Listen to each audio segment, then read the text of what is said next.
तो hello everyone, आपका एक नए वीडियो में स्वागत करता हूं। तो आदित्य चोपड़ा भाई कांड करने को है तैयार। आदित्य चोपड़ा ने भाई कांड कर दिया। अब ये जो सीन हुआ है ना, ये चीज कूली वालों को अच्छी नहीं लगेगी, क्योंकि ये चीज भाई बहुत ज्यादा, ये समझ लो दादागिरी चल रही है। दादागिरी चल रही है। और देखो यहाँ पे ये चीज अब करके साबित हो जाती है कि वाईआरएफ भाई साहब इंडिया का सबसे बड़ा प्रोडक्शन हाउस है, और यहाँ पे अब वो कुछ भी कर सकता है। यानी कि कोई वाईआरएफ से पंगा ना ले, आदित्य से पंगा मत लेना। ये चीज आज भाई साहब साबित कर दी है, क्योंकि अब जो हुआ है वो यहाँ पे बहुत ही हैरत अंगेज है, शॉकिंग है। और हुआ क्या है देखो, यहाँ पे सबसे पहली चीज तो आप लोगों को बता दूं कि वॉर 2 और अल्फा के बाद में अगर इनकी सक्सेस निकलती है अच्छी खासी, तो उससे 3-4 चीजें निकल के आएंगी। क्या आएंगी? सबसे पहली चीज, पठान में जो जिम का कैरेक्टर था वो यहाँ पे ये लोग लेके आने वाले हैं। उसके ऊपर एक स्टैंड अलोन फिल्म की बात यहाँ पे चल रही है। उसकी जो स्टोरी है वो क्रैक इन्होंने कर ली है, और इनको लगता है कि हम इस स्टोरी को लेके आ सकते हैं और फिल्म को अच्छे तरीके से बना के पब्लिक के सामने पेश कर सकते हैं, ताकि पब्लिक को वो फिल्म अच्छी लगे। लेकिन इनका ये सवाल है कि वॉर 2 और अल्फा अच्छी चलनी चाहिए। इसके बाद में पठान 2 है, टाइगर वीएस पठान है, और भी 1-2 फिल्में जिसमें विक्की कौशल का नाम आ रहा है। लेकिन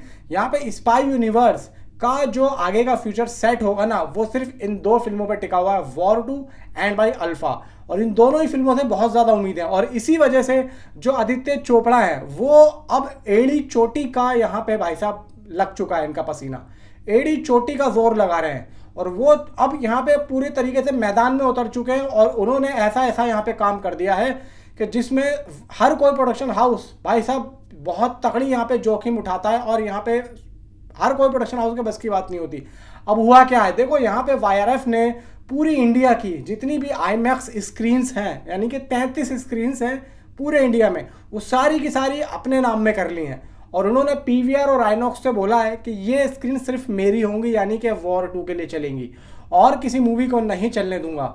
यानी कि अब आप ये देखो कि कूली फिल्म का एक पोस्टर भी आया था रजनीकांत साहब का, जो कि कल वॉर 2 के 3 पोस्टर आए थे, कियारा एंड भाई जूनियर एनटीआर एंड ऋतिक रोशन का। उसके दबाव में यहाँ पे भाई कूली वालों ने सोचा कि कहीं हम फीके पड़ रहे हैं, तो यहाँ पे रजनीकांत साहब का वो पोस्टर दिया। तो देखो जोरों शोरों की लड़ाई चल रही है। अगर मैं अल्फाजों को लेकर बात करूं तो कुत्ते और बिल्ली की लड़ाई चल रही है। और यहाँ पे बहुत तगड़ा लास्ट में आने तक एक बहुत तगड़ी यहाँ पे देखो शॉकिंग न्यूज़ निकलेगी, जो कि हैरत अंगेज होगी। और ये चीज़ दोनों ही प्रोडक्शन हाउस के लिए सही नहीं है। यानी कि वाईआरएफ ने टोटली यहाँ बोल दिया कि पूरी की पूरी इंडिया की 33 स्क्रीन्स हमारे पास आनी चाहिए और किसी के पास नहीं जानी चाहिए। आपके कूली भी बड़ी फिल्म है, कूली को भी कुछ ना कुछ वो सोच रहे होंगे कि हमें भी आईमैक्स में मिले कुछ ना कुछ आगे जाके। हो सकता है कि वो लोग भी आईमैक्स में रिलीज करने की सोच रहे हो। तो यहाँ पे वाईआरएफ ने पहले ही अपना गेम खेल दिया। तो भाई अब यहाँ पे कूली को एक भी आईमैक्स स्क्रीन्स नहीं मिलेगी, जिसको लेके वो कुछ यहाँ पे अलग तरीके से अपने फॉर्मेट को रिड्यूस कर सके और लोगों को दिखा सके। तो ये बात देखो। आइए अब आते हैं भाई ओवरसीज की। ओवरसीज में भी आदित्य चोपड़ा ने अपना काम बहुत ही हैरत अंगेज तरीके से शुरू किया है। जबकि देखा जाए कि इनको किसी भी डिस्ट्रीब्यूटर पे भरोसा नहीं है। इंडिया में और ओवरसीज में दोनों जगहों पे भाई साहब सीधा आदित्य चोपड़ा ही इस फिल्म के जिम्मेदार हैं और डिस्ट्रीब्यूटर है पूरी दुनिया में, जहां जहां पे ये फिल्म रिलीज होगी।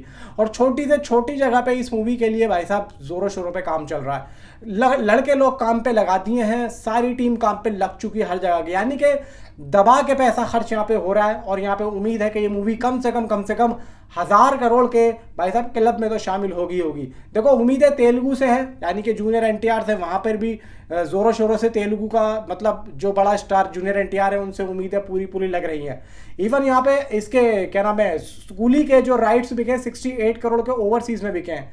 और यहाँ पे आदित्य चोपड़ा अभी से ही प्री रिलीज के जो सारे राइट्स वगैरह हैं वो खुद ही अपने जिम्मे लेके चल रहे हैं। यानी कि इन्होंने फिल्म को किसी को बेचा नहीं है, जैसा कि डिस्ट्रीब्यूटर खरीद लेता है ओवरसीज में। तो यहाँ पे खुद ही जिम्मेदार बने हुए हैं। इवन यहाँ पे अभी देखेंगे आप जूनियर एनटीआर भी अभी मुंबई पहुंचे हैं, जो कि कल एक न्यूज़ आई थी, वीडियो भी काफ़ी ज़्यादा आई थी उनकी, तो अगर मेरे पास होगी तो मैं लगा दूंगा।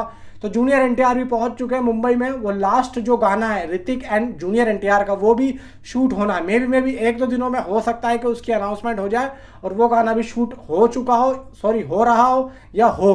तो ये सीन दोस्तों अब यहाँ पे, क्योंकि अब यहाँ पे लास्ट जो शेड्यूल है उसके खत्म होते ही अब ये जो जुलाई लग रहा है, जुलाई में गाने और सारे के सारे यहाँ पे जो इसके प्रमोशन एसेट्स हैं वो सब के सब यहाँ पे वाईआरएफ रिलीज करने की सोच रहा है। तो अब यहाँ पे आदित्य चोपड़ा भी पूरे तरीके से मैदान में उतर रहे हैं, और यहाँ पे आदित्य से पंगा लेने की सोचना भी मत। तो यहाँ पे उनका कहना ये मैं नहीं कह रहा हूँ भाई, ये ऋतिक रोशन और जूनियर एनटीआर के फैंस कह रहे हैं। आदित्य चोपड़ा भी मैदान में उतर चुके हैं और अब ये कूली वालों के लिए बहुत ही सरदर्दी वाली बात बन चुकी है। सरदर्द बन चुके हैं आदित्य चोपड़ा कूली वालों के लिए। और ये चीज़ भाई अब लास्ट में मैं आप लोगों को बार बार बोल रहा हूँ कि लास्ट में देखना, ये दोनों मूवी रिलीज होने वाली होंगी ना, जब देखना कितना बड़ा पंगा होगा। तो नीचे कमेंट में आप अपनी राय मुझे जरूर बताएं। तो मिलता हूँ आपसे अगली किसी वीडियो में। Thanks for watching.